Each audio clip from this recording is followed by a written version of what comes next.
Étudions le dosage d'un acide faible par une base forte. Alors nous avons ici un comprimé d'aspirine qui contient 250 mg d'acide acétylsalicylique, qui est le principe actif de l'aspirine.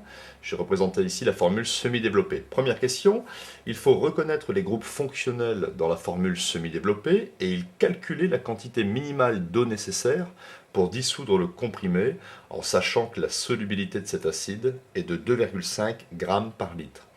Deuxième question, le pH d'une solution d'acide acétylsalicylique de concentration en soluté apportée C est égal à 1,2 10-2 mol par litre est de 2,85.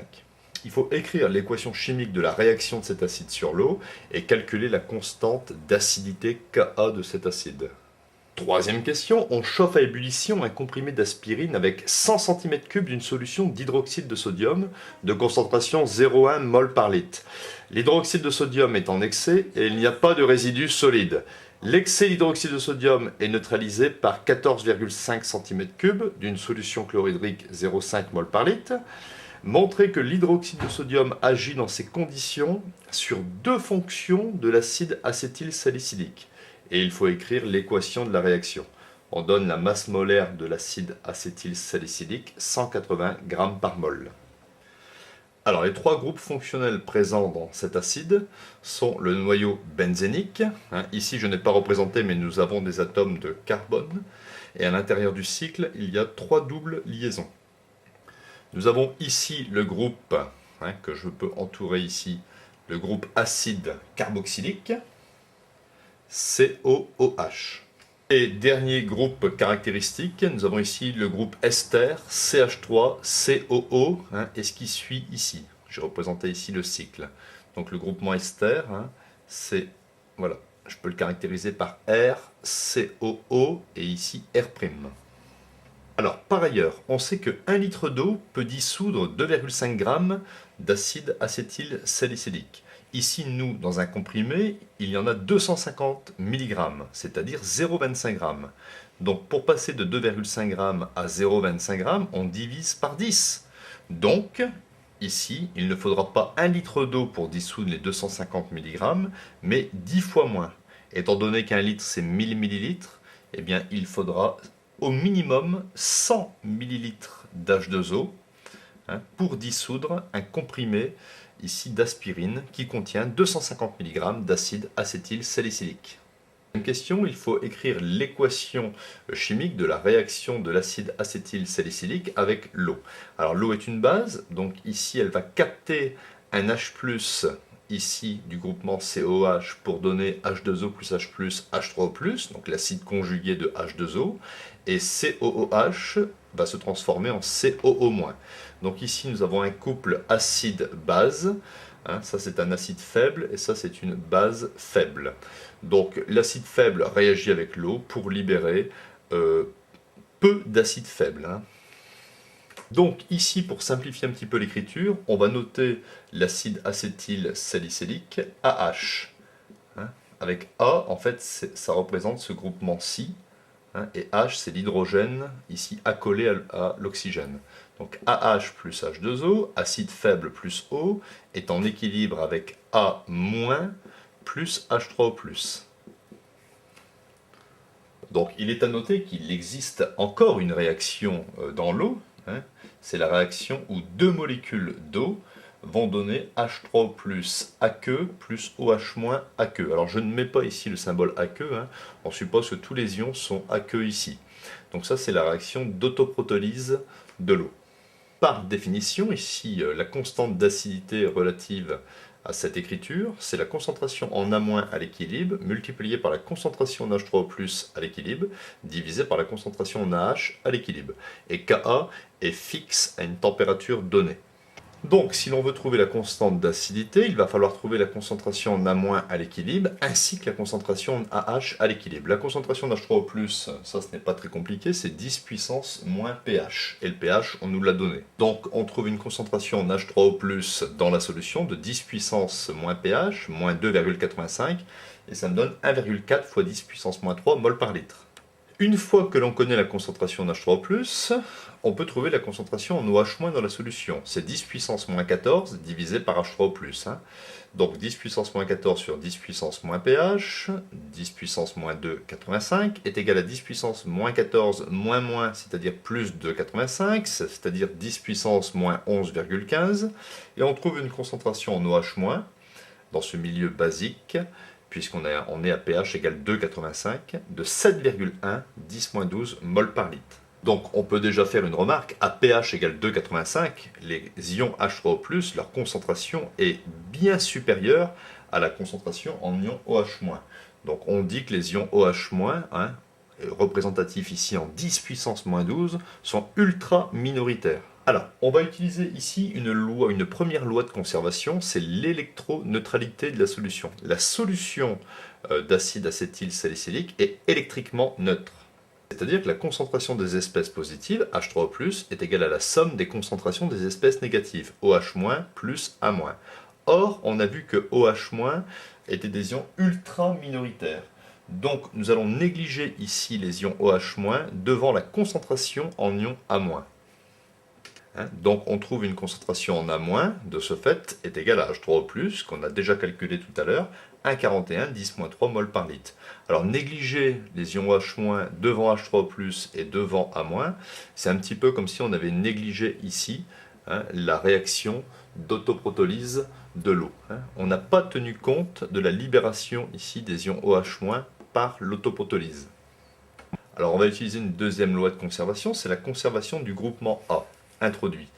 Donc effectivement, j'ai introduit au départ une concentration en acide acétylsalicylique C.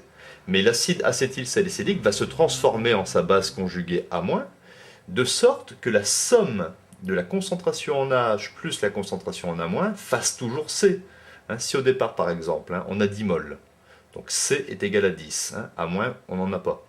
Si 2 mol se transforment à H, vous en aurez 8 mol, et il y aurait 2 mol d'A-. Mais on a toujours 8 plus 2 est égal à ce qu'on a mis au départ, c'est-à-dire 10. Hein, donc on a toujours cette loi de conservation qui est vérifiée. Donc AH est égal à C moins A-. H sera égal à C moins 10 puissance moins pH. Donc on trouve ici une concentration AH est égale à C moins A-, c'est-à-dire C moins 10 puissance moins pH.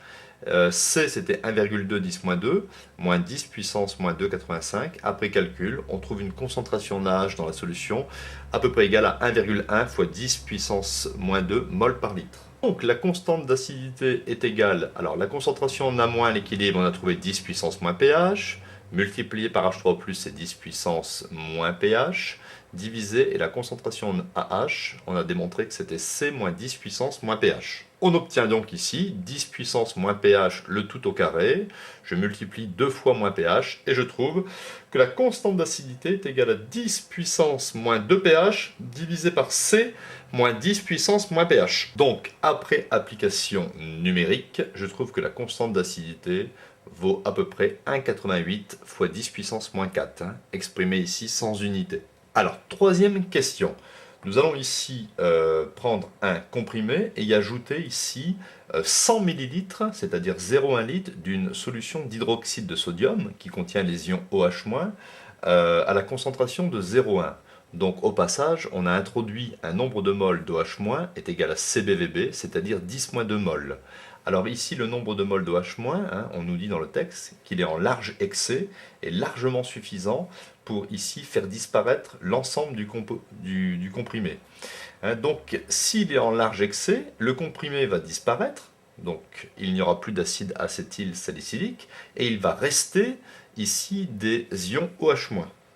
Donc par la suite, il va rester ici des ions OH- et nous allons réaliser un titrage par les ions H3O+ de l'acide chlorhydrique. Donc la réaction se fait mol à mol, hein. La réaction c'est H3O+ plus OH- donne 2H2O.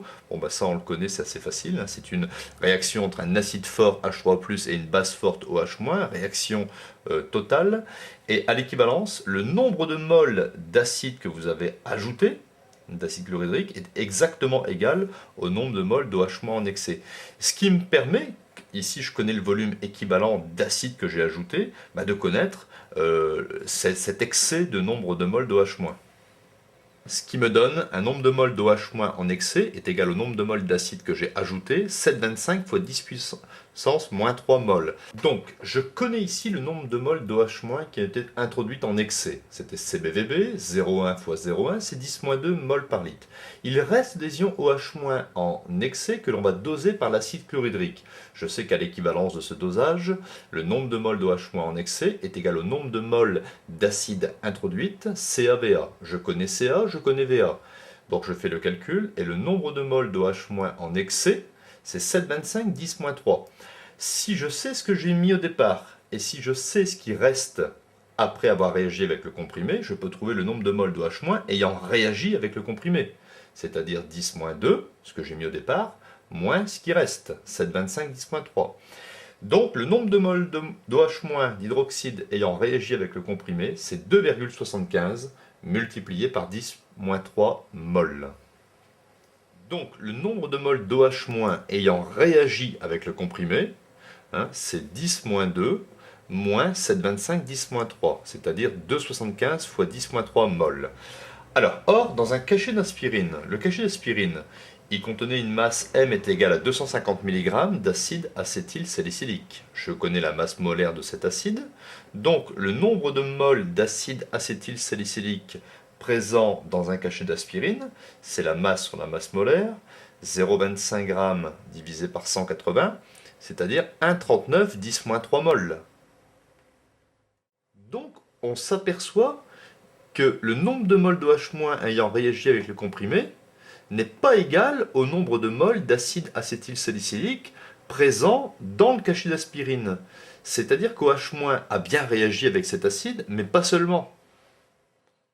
On observe ici que le nombre de moles d'OH- ayant réagi avec le comprimé est sensiblement égal à 2 fois le nombre de moles d'acide acétylsalicylique présent dans le cachet.